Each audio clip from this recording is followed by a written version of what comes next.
It won't He hurt wakes anything. up. He wakes up so early, and little Lord Fauntleroy starts making demands like at 5 in the morning, and it's just like, okay. So, Brad has to leave pretty soon. So, here, sorry, one moment.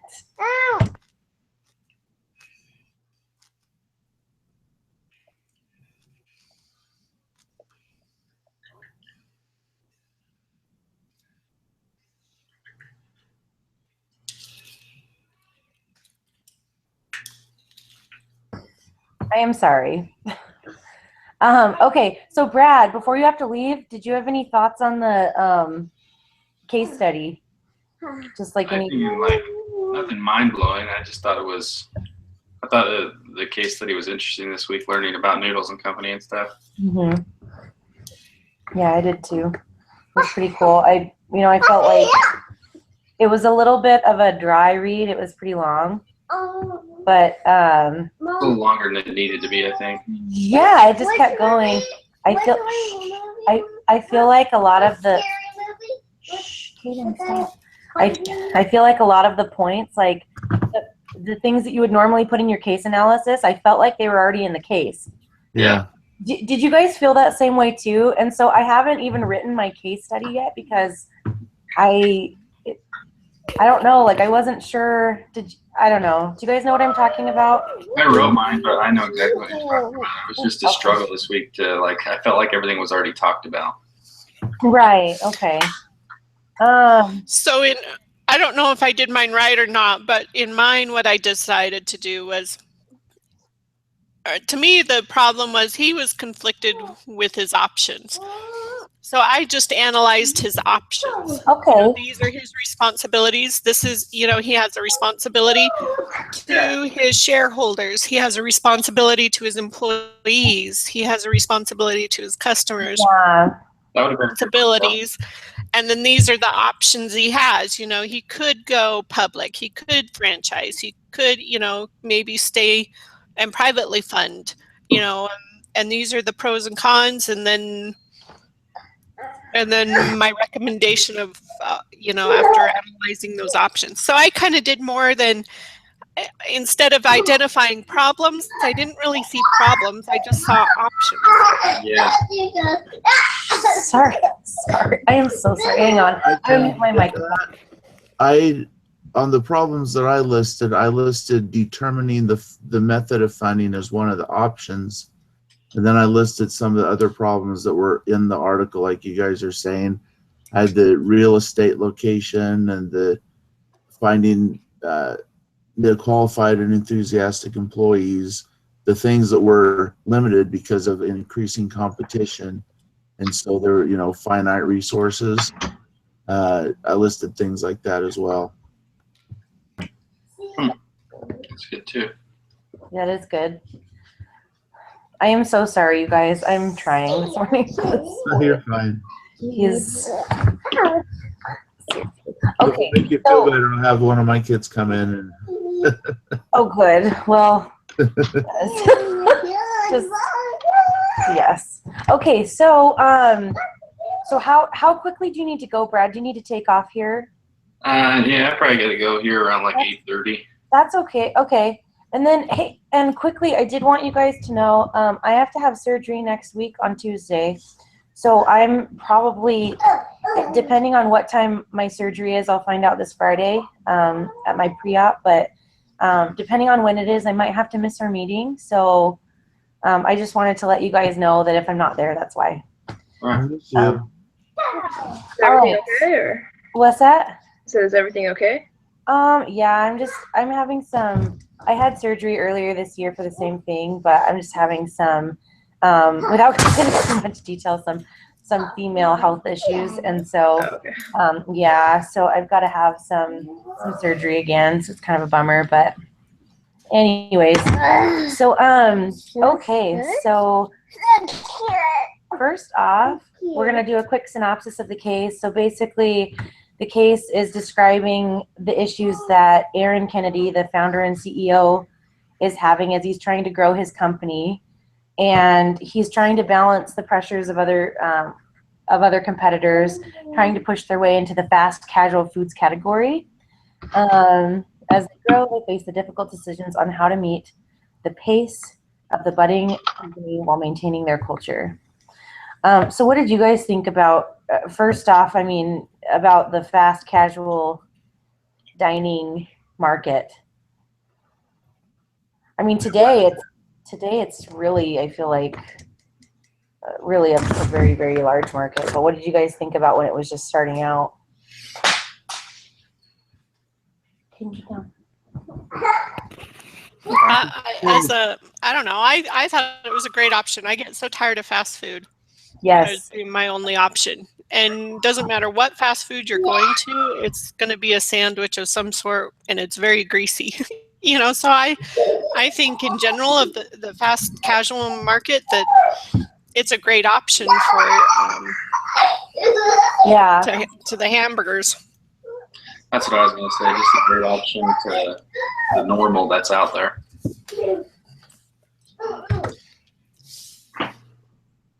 Okay. Yeah, thank you. Oh, let's see here.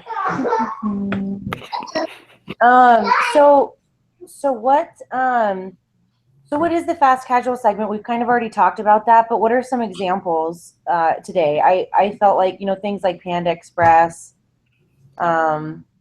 Maybe. What's that? I just say like Panera Bread. Yeah, Panera. One of the examples given in the case was McDonald's share of like Boston Market or Chipotle. Chipotle, yeah.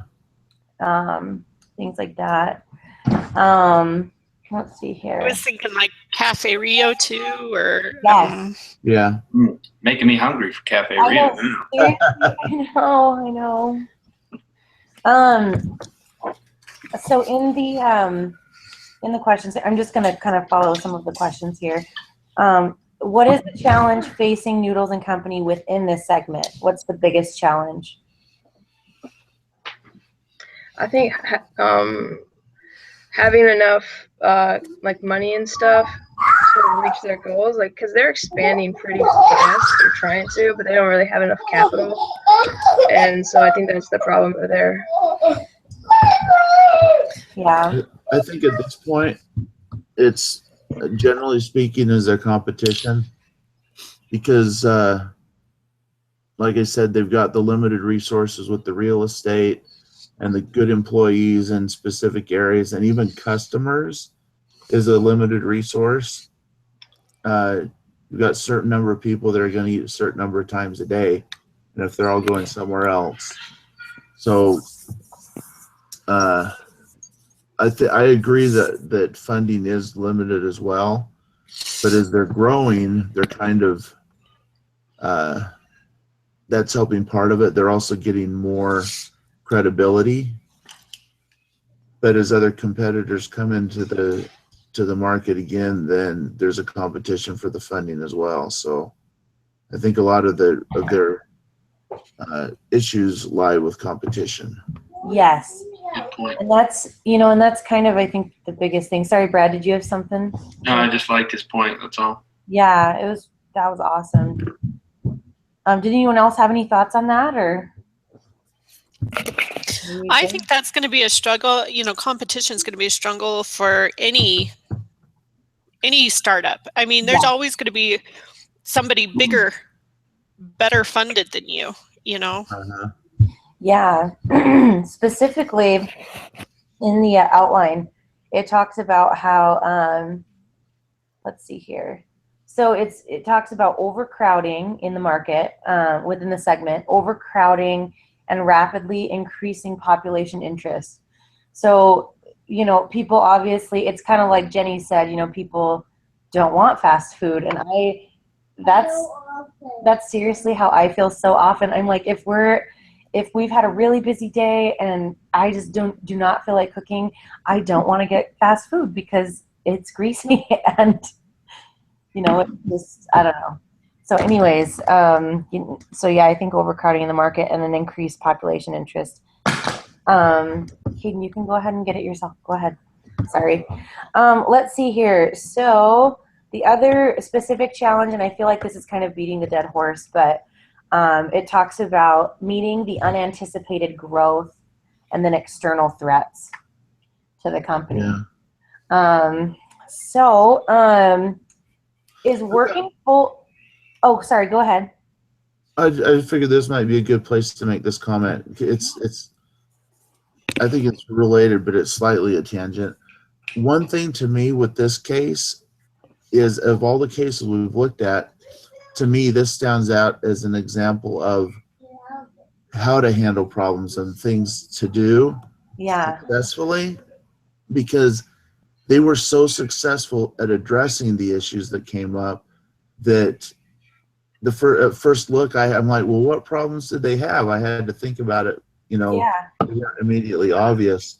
A problem would come up, and they would sit down and figure out, okay, we need to be more customer focused. What can we do to better serve our customers? What do they really want? And they were so good at being flexible.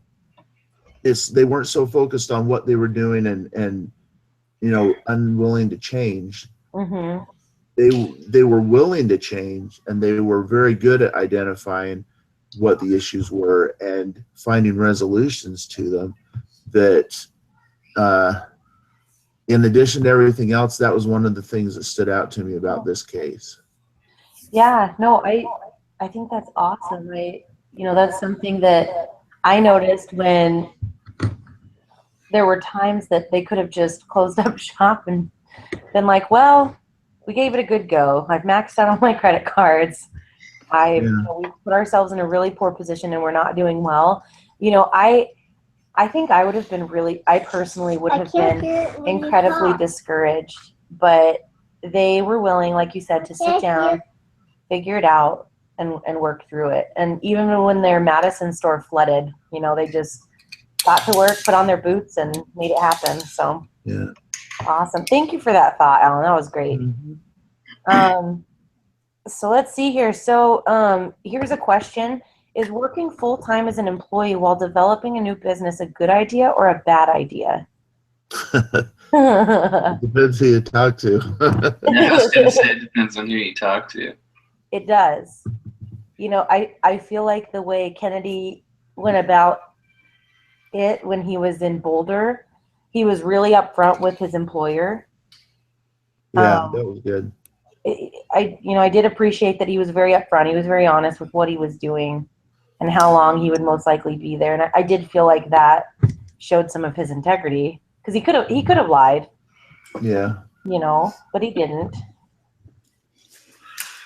I've got books on both. I've got books that say it's good to keep your job while you're starting a new business, and I've got other ones that say it's better to get funding and focus all your time and energy on the new business. So it really does depend on.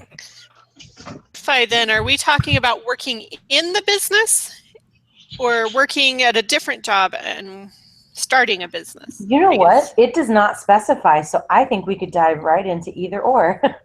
It really doesn't specify. It might be talking, working full-time as an employee with another company. That's kind of the impression I got. But it might mean within the company. I don't know. I mean, because if you're starting a new business, you need to be a full-time employee within that company. So, I don't know. Yeah, I'm like Alan. I've heard both. I've heard successful stories from both. Yeah. I just think it depends on your situation. Yeah. I've heard so many people say you just need to take the leap and go in with both feet. But I tend to be a pessimist where I want to plan for the worst case scenario. Well, then there's the opposite. I mean, at the beginning, the money isn't the greatest, and you still got to take care of bills and stuff like that. Uh-huh. It's just really, honestly, I think that one boils down to your personal, what you got going on. Yeah, I think you're right. The entrepreneurs that I have a lot of friends that own their own businesses, and they seem to all have a similar strategy in that they have one main business, their meat and potatoes. It's their big business, but they also have lots of little side businesses going on. And their theory is, I was asking them about it, and their theory is that if like one market tends to fall, you've usually got these others that are going to support you. For instance, whether it's real estate or whether it's a restaurant or whether it's, you know, they've got their hands in a couple of different fires that kind of is interesting. They don't stick everything all in one basket. They diversify. Which is smart. Yeah. I think that's a really good point.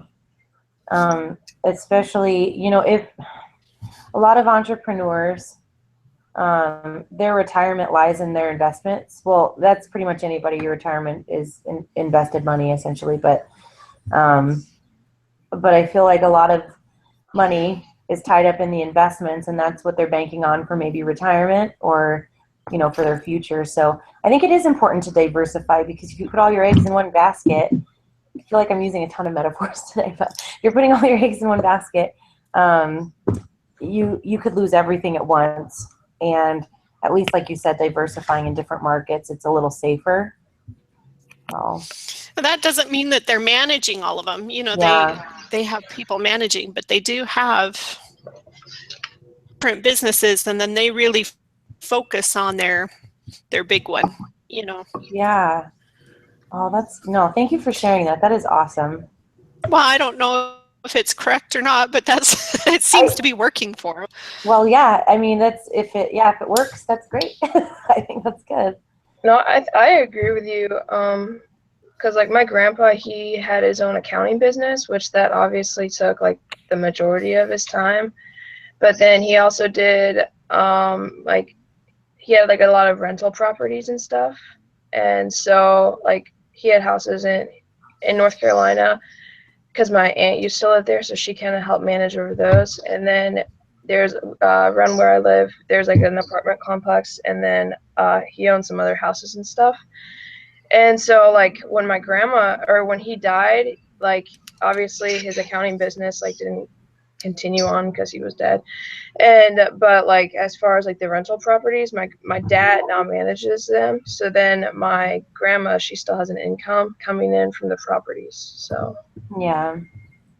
But like he didn't like have to invest a ton of time into those, you know, like it was just kind of, I don't know. Thank you for sharing.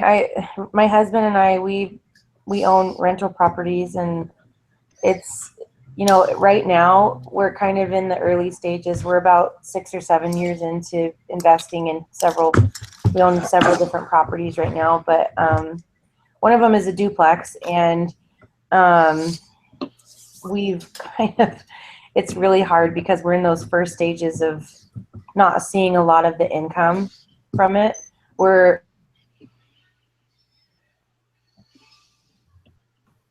it's from the rental income, but I'm hoping, you know, my husband and I, we kind of have like a 10 or 15-year plan where we're going to purchase more properties. So no, it's fun to hear somebody else's success story with real estate, because we're planning on doing more rental properties and having that kind of be our retirement, hopefully, or part of our retirement, like a supplemental retirement. I think one of the biggest lessons learned from my grandma now, especially, she does not like allow anyone to live there or whatever, unless like, because my aunt started doing background checks on everyone. Oh, that's what like, we do. There's been some sketchy people, and like these one renters, they totally destroyed the apartments. Oh, and like I mean, like they literally like pooped and like everywhere, like, and broke the doors and like did all this stuff. Wow. And like they hadn't paid their rent for like 6 months, but my grandma's like really nice and stuff. And so like finally when my dad stepped in, he was like, okay, like, but then, you know, bringing people to court costs more money than like and just taking your loss. Tenants, like, it's so hard as a landlord. Sorry to like segue into this, but as a landlord, tenants have more rights than we do. So like we own the property, but tenants have more rights than we do. If they wanted to squat on the property and just stay, like we, I feel like we would be in more trouble. Like if somebody was like being like treating the property poorly or whatever. Like I don't know. That's what. Yeah, we run background checks and things like that. And also, yeah, just being careful about who you hire. Hey, and just a heads up, everyone. I'm so sorry, but I'm worried that my computer's going to force a restart again. It keeps doing that. It's an older computer, but it keeps forcing me to restart. So if I cut out, that's why. Just continue. So I'm sorry if that happens.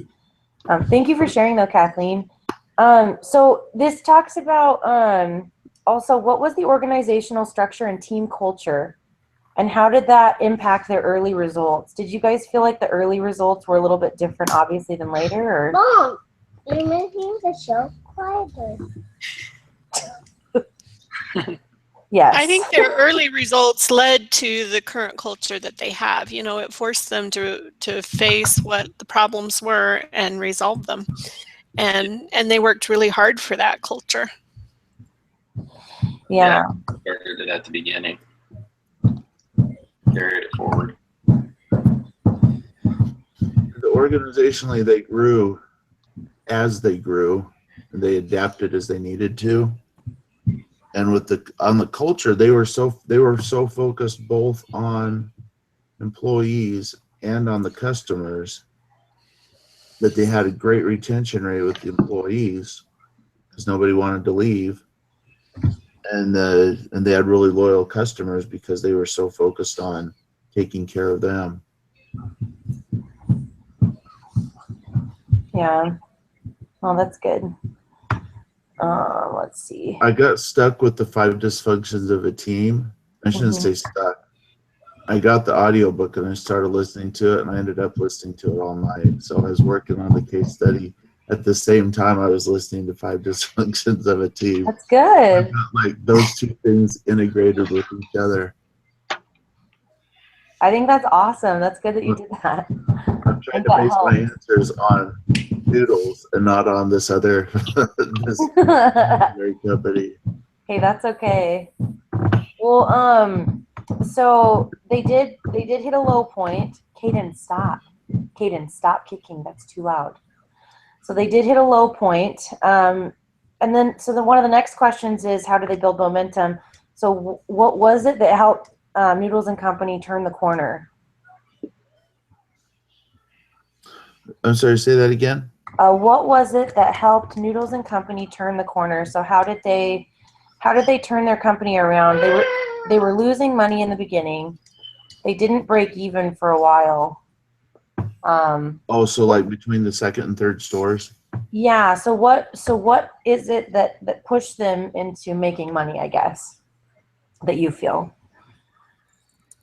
I think focusing on their organization, their structure, and determining their core, kind of like Alan said, you know, they focused on their employees and their customers, and they really focused on what worked and standardizing operations. Mm-hmm.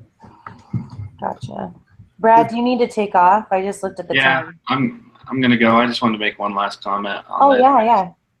I just thought that they honed their niche a little bit, I guess you could say. They just knew what they needed to do, and they just, kind of like Jenny said, they just kept plugging after it. So a lot of their work ethic kept them in it, I think. Yeah. I like that. I felt the same. But I appreciate it. I am sorry I got to go early, guys. No, it's okay. Have a good day at work. Thanks. We'll see you next Tuesday. All right. Talk to you later. All right. So if I remember correctly in the case study, I might have my order wrong, but when they first, because he didn't even know at first that he was losing money on the first store when he bought the second store or set it up. Yeah, he didn't know until the 4th month that they were losing money in the first and second month, I think. Yeah, when they sat down and at first and were trying to turn things around, did they start with focusing on the customers and kind of making the food better and making the experience better for the steam tables and all that, and sort of turn that around? And then once that was flowing, then they kind of approached it from the organizational direction. Am I remembering that correct? Yeah, actually, that is the perfect segue into the next little thought, which was from the discussion outline. Every guest, every bowl, every time. That was kind of the mantra. Mhm. So basically, just like you said, really focusing on the customer experience, focusing on each dish, focusing on individual experiences. I think you're dead on. I think that was the best thing they could do first, and then approach for more of a the business side of things. I guess I don't know. Since they were filling a niche in the market, they were trying to fill kind of a unique niche. They were they needed to offer something that was different. Yeah. What's the guy's name again? I've got it here. Last name's Kennedy. Yeah. Another thing that he did right, I think, is if you guys have had this in your other classes already, where they talk about getting the right people on the bus. Yes. Yeah. He totally surrounded himself with good people. He had some experience, some really good experience, but at the same time, it talked about how much experience he didn't have. Yeah. But through his family and friends and people he knew and people he brought on board, it impressed me over and over how here comes this problem, and it's something that he hadn't dealt with before, but they were able to address it. So, I mean, they didn't just address it; they addressed it accurately, both at evaluating what the problem was and then how to take care of it. And I think, for my take, part of that is because he had people around him that had the right kind of experience and knew what to do. Right. I mean, and I think about the initial. The thing that impressed me probably the most about this study was just his drive. He really truly believed in what he was doing, and even so much that as a wife and a mother, I kind of was like, what? How could he do that? But he missed his daughter's first birthday. And because he was opening the store in Madison, I think, or one of the others in Wisconsin.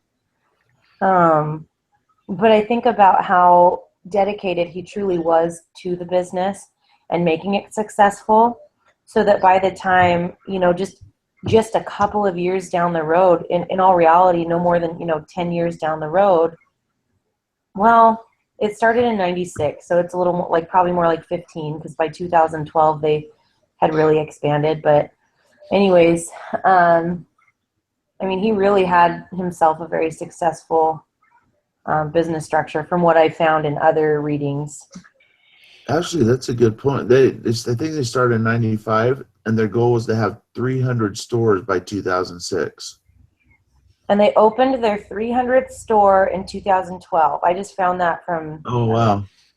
Yeah. So they're way off. But I mean, all things considered, in my opinion, within 6 years, because that was a very lofty goal, I think getting that within 6 years was great. Within 6 years. I don't think that was too bad. So. Yeah, I think it was actually probably better. So I guess they probably decided to slow their pace down a little bit. Mm-hmm. Yeah. Because I think, I think it was going to come down to either A, they were going to have to slow it down, or B, they were going to have to get more investors, and soon they wouldn't even own the company. It would be taken over by somebody else, because they just did not have the capital to support while they're expanding. Or franchising, they could have chosen that as well. But I think those are the 3 options.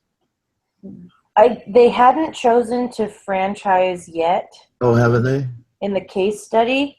Okay. And I'm not, did anybody else, did you guys read outside of the case study? Because that was one of the encouragements given but in the resource folder, I couldn't find the outcome. They did franchise. They did. Okay. Do you know what year they ended up franchising?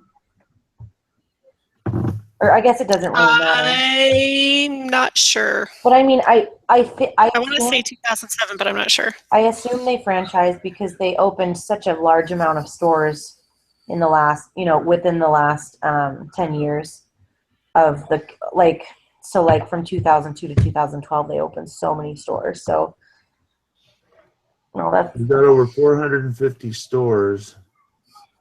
This doesn't say when they franchised. I was thinking that what Kathleen was saying, I was going to agree with her, and because I thought they had franchised, and with all the effort and everything that goes into that, then that probably slowed down their anticipated growth with how fast. right. That's quite a thing to set up. I mean, I guess this is a little bit off of the guidelines to go off of, but one personal question I have about this case study, what do you guys think about franchising? I mean, getting the royalties coming in without having to necessarily do the work. I mean, that seems like a pretty good deal, but it would also be a little scary, wouldn't it? Passing that on to someone else to own and operate. Trusting someone else with your brand, like, Yeah. I think you have to have a relatively like well-developed brand before you would want to begin franchising. Yeah. Because if you don't, then no one knows your brand, no one knows like what the store is or anything, and then if they go to a really crappy one, owned and operated by like people who aren't holding to the company's whatever belief system or whatever, anyway, culture, then like there could be a total turn off. But then like if they knew that Noodles and Company is like a super warm and inviting place and blah blah blah, and, like people know that, so then when they go into a store and maybe they had one bad experience at like one location, then like they're not going to hold it against the company. Yeah. Well, I think it's not only our franchisees. Well, I guess this isn't in every case, but I think part of the draw to being a franchisee is to not only get the brand, but you're also getting the model. You're getting the process. If it's a standardized, I mean, look at McDonald's. Yes. The process is standardized. So it's not just the brand that you're getting and the marketing. It's also, or it could be, the process. The structure. So. Yes.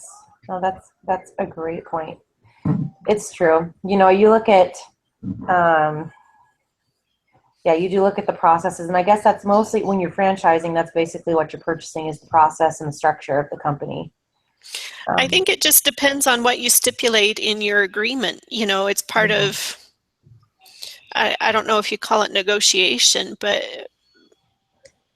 you kind of outline, this is the quality of location, or this is the quality of the storefront, or the quality of,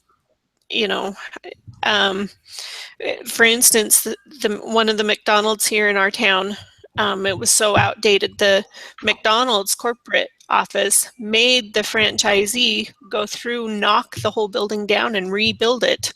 Yep. Standards. Mm-hmm. So I think it just depends on how you draft that agreement. Yeah. Yeah, exactly. On a side note, have you guys ever been to Noodles and Company? I haven't. So I thought that this was like pretty funny because like we just like had this case study this week because like, I've never been yet, but like I was hanging out with my friend this weekend, and one of the main things we talk about is food, because like we are like both on like meal plans and all this crap and don't really eat any like thing whatever. Anyway, so we kept passing by Noodles and Company, and she was like, what is this like place? Like she's like, it makes me really curious. And I was like, I don't know what Noodles and Company is. Like it's probably just like freaking like ramen noodles or something. And like it just sounded like an Asian, I don't know, like it never really appealed to me. But then she Googled it and then looked at the menu.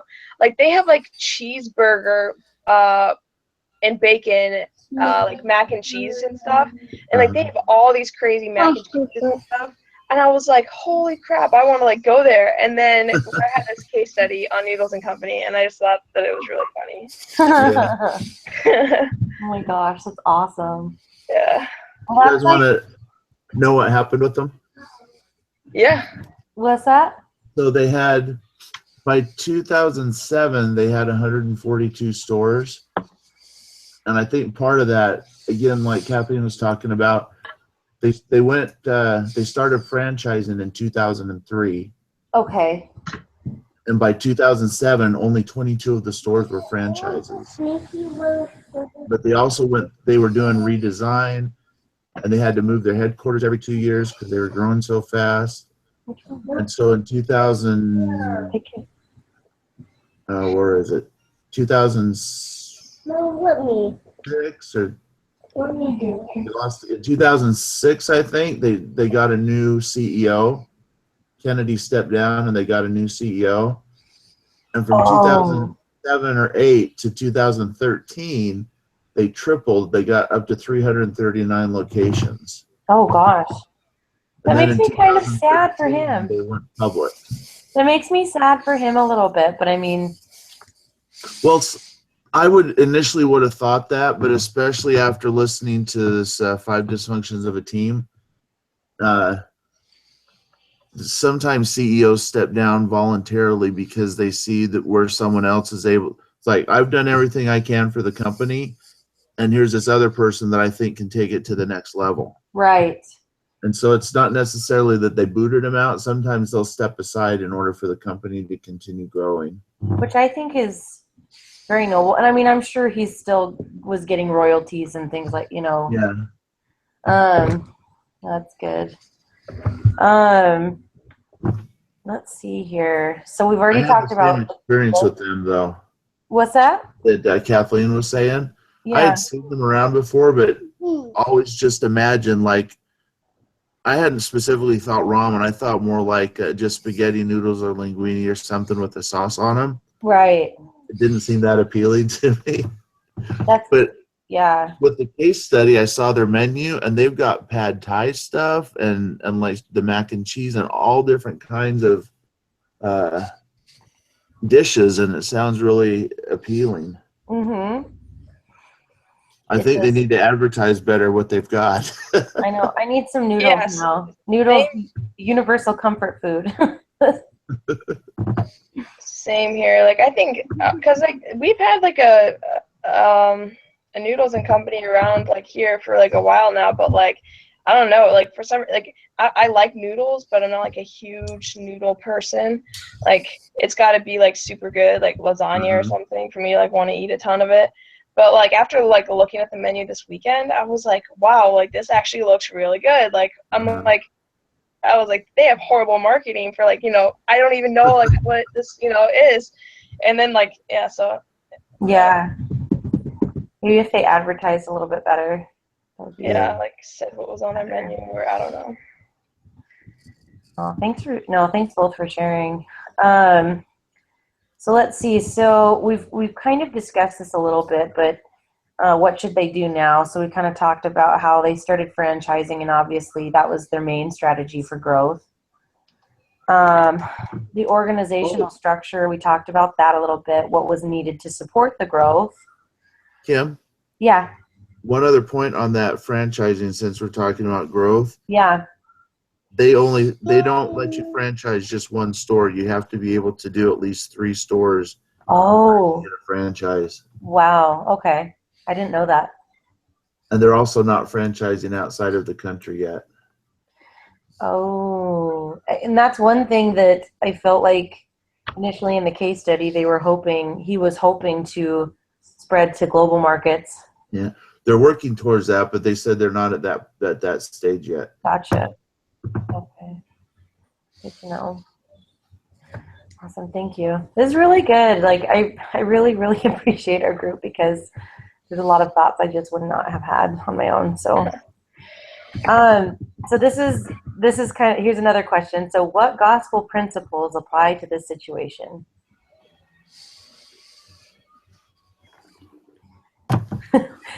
I was really reaching last week when I tried to type something in. So. I think we all have to make decisions that maybe not along the lines of franchise or not, or how to grow your business, but I think we all have big decisions that we have to make, and I think we all have to sit and analyze and decide what is best and decide where our strengths are and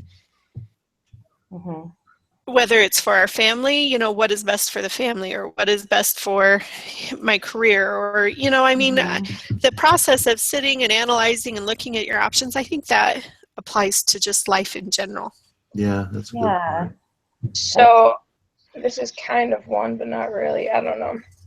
So growth for Noodles and Company like took time, and like they had to have faith, but you know, like they had to stick with it because like the results weren't immediate.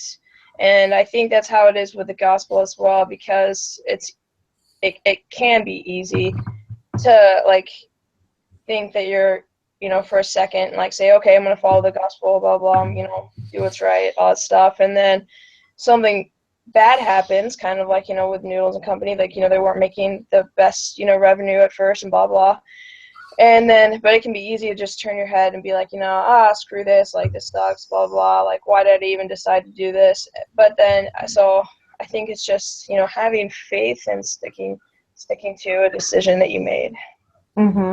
I don't know if that's a gospel principle, but that works for me. I feel like it kind of, so I guess the thing that I could tie to gospel principles would be Kennedy's attitude toward his business. Like in, you know, in the scriptures and stuff, it talks about being lukewarm. And this might be really reaching also, so I'm sorry if it is, but basically if you're going to commit, you need to commit all the way. And that's something, you know, with the gospel, that's kind of how I feel. And that doesn't mean like commitment all the way doesn't mean that we each have struggles and we each have things that we deal with. And like we were even talking about last week, like the skeletons in our closet or the things that, you know, maybe are very personal things that we struggle with. That doesn't mean skeletons in my closet. Oh, it's just a saying, honey. What did you say saying? It's just a funny thing to say. Sorry. Okay. I have a 4-year-old that hears everything. Okay, so sorry. So anyways, but what I mean by commitment to the gospel, to the principles, is constant effort working toward being the best that you can be, working your hardest to follow the commandments that we've been given. And I just, sometimes, you know, we're going to fail, sometimes we're going to do really well, but I think just that consistent forward motion, that consistent effort of moving forward, even if there's setbacks, is so important. And I just felt like, you know, rather than just throwing in the towel and giving up, and it's been hard, but I've had a lot of friends in the last few years that have fallen away from the church for various reasons. And it's been really, really hard to kind of see the decline in, like, I can see the light leaving them, if that makes any sense. Like I can just kind of see their lives taking a turn that is not as happy.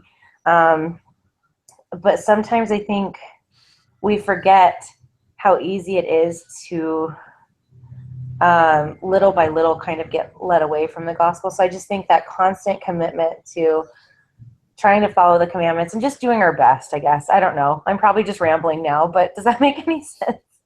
No, it does make sense. A couple of things I thought of while you were talking, I think it kind of ties into that, is one, you know how sometimes there's analogies of the Lord adding a new wing onto a house where he kind of has to rip out the old one and put on the new one. Yeah.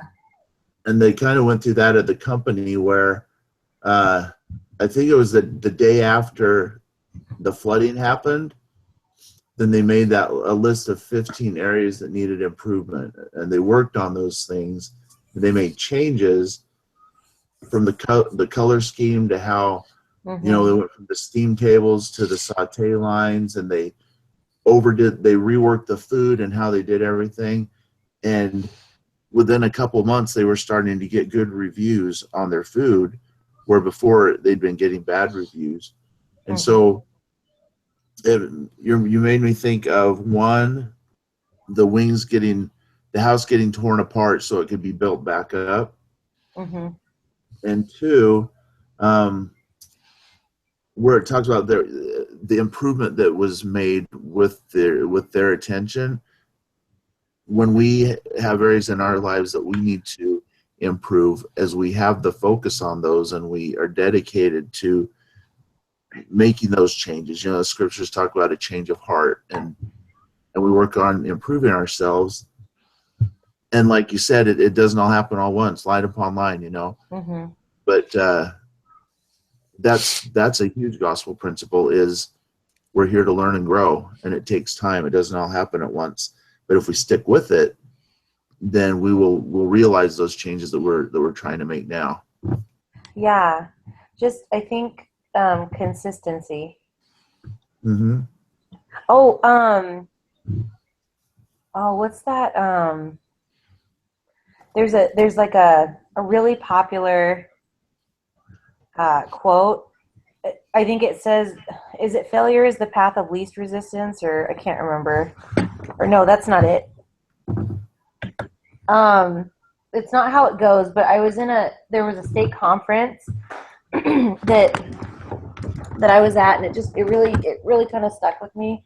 But it basically said that the speaker basically made the point that failure is the path of least persistence. And I appreciated that, because I thought, how many times would it just take a little bit of extra effort on my part to do a little bit better, to read my scriptures every day, to say my prayers, to do the things that I know would help me, but maybe I struggle with, So I don't know. I had that thought too. That's a good one. Yeah. You guys are awesome. I think we've pretty much covered most of what I think we would like to. I mean, are there any other points you guys wanted to make about the case, or? We crushed it. We crushed it. Yes. No, but thank you. I got to get my son into his preschool. So I'll talk to you guys next week. But thank you, everyone. Yeah, thank Happy you guys so much. Thanksgiving. Enjoy your weeks, and thanks again for meeting. I really, really enjoy this group. So It's a good one. it is a good Have one. a good week. All right, you guys too. Take care. Okay, bye.